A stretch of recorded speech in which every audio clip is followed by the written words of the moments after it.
উপজেলা যে নদী এবং সমুদ্র অঞ্চলে চাষযোগ্য জমির অবস্থা 25 ডিসেম্বর 2025 শেষ। এগুলো হচ্ছে সব ধানের জমি।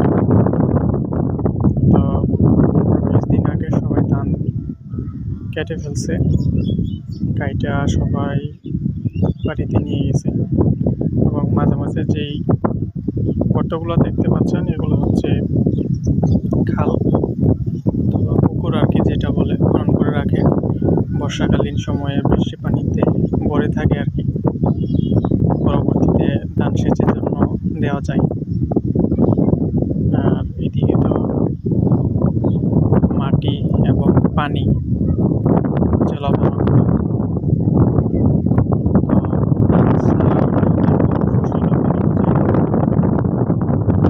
সময় তো কুয়াশা আর প্রচন্ড বাতাস, সমুদ্র উপকূলের অঞ্চল। এই যে চারপাশটা দেখাচ্ছি, এই যে দেখেন এখানে পুকুর আছে। পানিগুলা কি মিঠা পানি না লোনা পানি বোঝা যায় না। এখানে মাছ চাষ করে।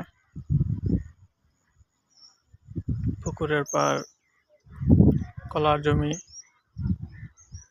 সামনে একটা নদী আছে। নদীটার নাম হচ্ছে সাঙ্গু নদী। এটা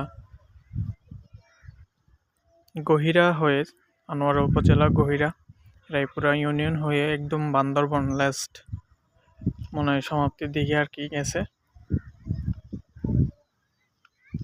তো হঠাৎ বিকালবেলা একটু ছাদে আসলাম, এর জন্য আর কি এই জিনিসটা শেয়ার করলাম। এই যে চক সব খালি, এখানে আবার ধান বীজ রোপণ করছে। জাত কি জাত ওটা জানা নেই। মানুষ ঘাসে রাখতেছে, খড় পোড়াচ্ছে।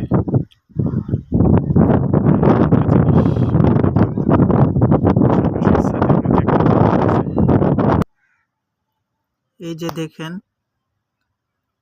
এখানে বড়ই শুকানোর জন্য দেওয়া হয়েছে। তো এখানে 2 দিনের বড়ই, পাকাগুলো হচ্ছে আগের আর আজকের হচ্ছে এই সবুজগুলা। আর এগুলা নেট দিয়ে ঢেকে দেওয়ার কারণ হচ্ছে কবুতর কাক নষ্ট করে ফেলে আর কি।